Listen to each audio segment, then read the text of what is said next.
السلام عليكم، ازيكم؟ عاملين ايه؟ مرة تانية في فيديو جديد. كتير منكم سألوني بعد ما تليفون سامسونج A24 نزل نشتريه ولا نشتري ريلمي 10. الفيديو ده عبارة عن مقارنة ما بين ريلمي 10 وسامسونج A24، نشوف ايه المميز هنا وايه المميز هنا وايه الوحش هنا وايه الوحش هنا وتشتري ايه بالظبط فيهم. يلا بينا بقى نبتدي الفيديو بسرعة كده ومن غير كلام كتير. اول حاجة طبعا احب ابتدي بيها في التليفونين العلبة، محتويات العلبة. تليفون ريلمي 10 محتويات العلبة بتاعته بصراحة عجبتني جدا، لان هي فيها كل حاجة، مش هتحتاج تشتري اي حاجة مع التليفون. في الشاحن، في الجراب، في سكرينة موجودة على التليفون، والدبوس بتاع السيم كارد، شويه كتالوجات طبعا اللي احنا عارفينها. فمحتويات العلبه بتاعت ريلمي كامله بالكامل. نيجي بقى لسامسونج. التليفون جاي ابيض، حاطط لك التليفون وكابل USB تايب سي من ناحيتين والدبوس بتاع الشاحن، مفيش اي حاجه تانية موجوده في التليفون ده. فمن حيث محتويات العلبه ريلمي 10 تكسب. نخش بقى على تصميم التليفون نفسه. بصراحه ريلمي 10 التصميم بتاعها شيك جدا، سيمبل بسيط، وكمان الخامات المصنعه من التليفون ده كلها من البلاستيك، وعاملين التصميم بتاعه بحيث ان هو ما يبصمش في ايديك، يعني الظهر ما يبصمش فما تحتاجش ان انت تركب جراب. وبالرغم من ده حاطين لك برضو جراب في العلبه.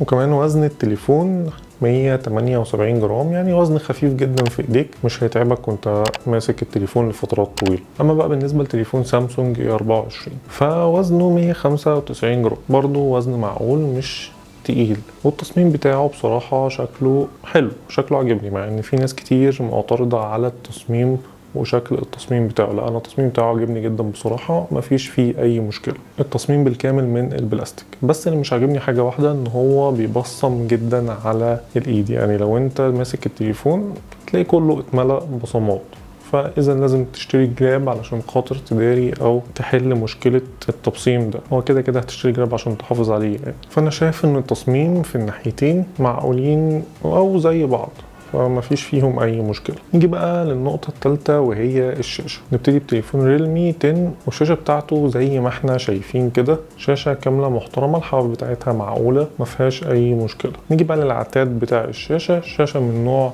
سوبر اموليد بحجم 6.4 انش، وبتدعم 90 هرتز، وعليها طبقة حماية من كورنينج جوريلا جلاس الجيل الخامس. فشاشة ممتازة جدا، لان هي طبعا سوبر اموليد ومفيش فيها اي كلام. بس عشان تاخد تجربة مشاهدة ممتعة لازم يكون في صوت ستيريو سبيكر. التليفون ده للأسف مفهوش ستيريو سبيكر، في سماعات مونو، بس سماعاته معقولة وصوتها كويس. ندخل بقى على التليفون التاني اللي هو سامسونج A24. في الشاشة بتاعته تقريبا نفس كل حاجة ما عدا حجم الشاشة، هي 6.5 انش. الوحش بقى في الموضوع ان تصميم الشاشة وحش جدا، سيء بطريقة بشعة، واخد النوتش بتاع زمان، والحواف بتاعته كبيرة جدا، وعد بقى براحتك.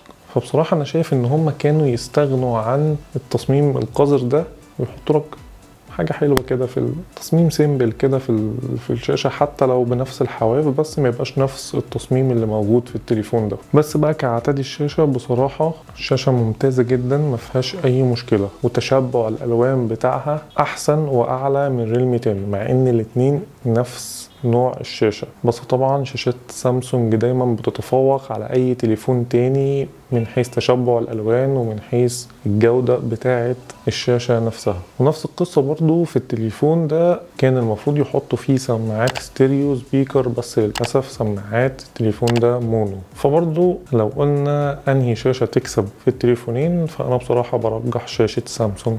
نيجي بقى للمعالج، وهنبتدي طبعا بتليفون ريلمي 10. المعالج بتاعه جاي من نوع هيليو جي 99، ده بتكنولوجيا 6 نانومتر. معالج ممتاز جدا، وهتاخد منه تجربة ألعاب، تصفح، خد اللي انت عاوزه من التليفون، مفيش أي مشكلة. ونفس القصة برضو في تليفون سامسونج A24، جاي بنفس المعالج وكمان بنفس المعالج الرسومي، فالاتنين هتاخد منهم أداء في الألعاب وأداء في التصفح، مفيش أي مشكلة فيه. وطبعا ريلمي 10 جاي بواجهة أندرويد 12، وده مبني على نظام ريلمي UI 3، على عكس واجهة سامسونج اللي جاية باندرويد 13، وده طبعا مبني على نظام One UI 5.1، فيعتبر الاتنين متعادلين في الاداء بتاعه. نيجي بقى للكاميرات، وده اهم حاجه هنقولها في الفيديو ده. تليفون ريلمي جايب كاميرتين في الخلف. اول كاميرا معانا 50 ميجا بكسل بفتحه عدسه 1.8، وتاني كاميرا معانا 2 ميجا بكسل دي عشان خاطر تصور لك عزل. بصراحه الكاميرات بتاعت ريلمي مش قد كده، التصوير بتاعها تعبان شويه، محتاج ظروف معينه علشان تطلع صوره حلوه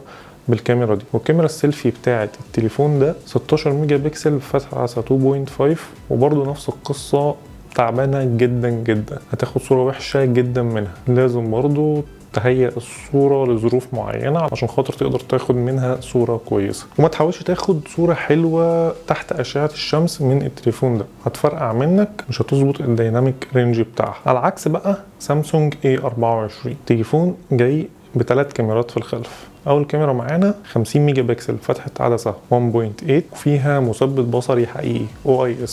تاني كاميرا معانا 5 ميجا بكسل فتحة عدسة 2.2 دي عشان خاطر تصور لك تصوير واسع. وتالت كاميرا معانا 2 ميجا بكسل دي عشان خاطر تديك العزل. كاميرات ممتازة جدا، تاخد منها صورة فوق الممتازة، تتفوق على تليفون ريلمي بمراحل، على عكس ده ما كانش اصلا بتتفوق على كاميرات الفئه بتاعه التليفون ده. لو على الورقه والقلم هنقول ان الكاميرات زي بعض، بس للاسف معالجه الصور مش زي بعض. كاميرات سامسونج ممتازه جدا، مفيش فيها اي مشاكل. وبرده الكاميرا السيلفي اللي هي 13 ميجا بكسل كاميرا ممتازه جدا، هتاخد منها صوره حلوه جدا، بس لو هيأت لها شويه اضاءه كده حلوه تظبط معاك ظبطه جميله يعني. بس في المجمل سامسونج متفوقه بمراحل عن تليفون ريلمي في الكاميرات. التليفونين بيجوا بمايك اضافي لعزل الضوضاء، والتليفونين بيصوروا لحد 10 80 30 فريم في الثانيه. نيجي بقى للبطاريه. تليفون ريلمي بصراحه جاي ببطاريه 5000 ملي امبير، معاها شاحن 33 واط، شاحن ممتاز جدا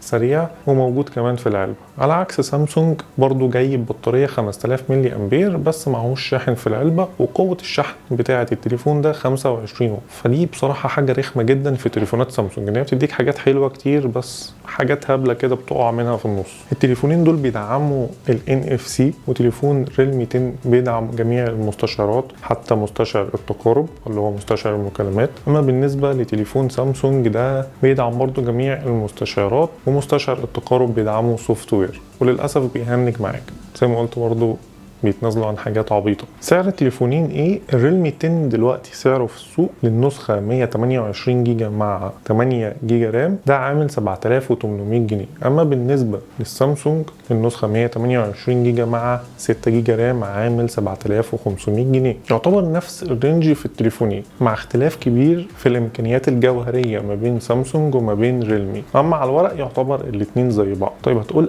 اشتري انهي تليفون، الريلمي ولا سامسونج؟ انا برشح ان انت تشتري سامسونج، لان سامسونج يعتبر من الشركات اللي بتحافظ على قيمتها حتى على المدى البعيد. لو حبيت ان انت في المدى البعيد ان انت تبيع التليفون ده مش هتخسر فيه كتير. وكمان بحس تليفونات سامسونج ان هي تليفونات العمر الطويل، يعني تعيش معاك فترة اطول. ده غير طبعا ان جوهريا متفوق بكتير جدا عن تليفون ريلمي 10. وفرق السعر ده انت كده كده هتدفعه في الحاجات اللي انت هتجيبها اللي ناقصه من العلبه بتاعه التليفون. كده اكون وصلت معاكم لنهايه الفيديو، ويا رب اكون فدتكم واشوفكم في فيديو جديد. سلام.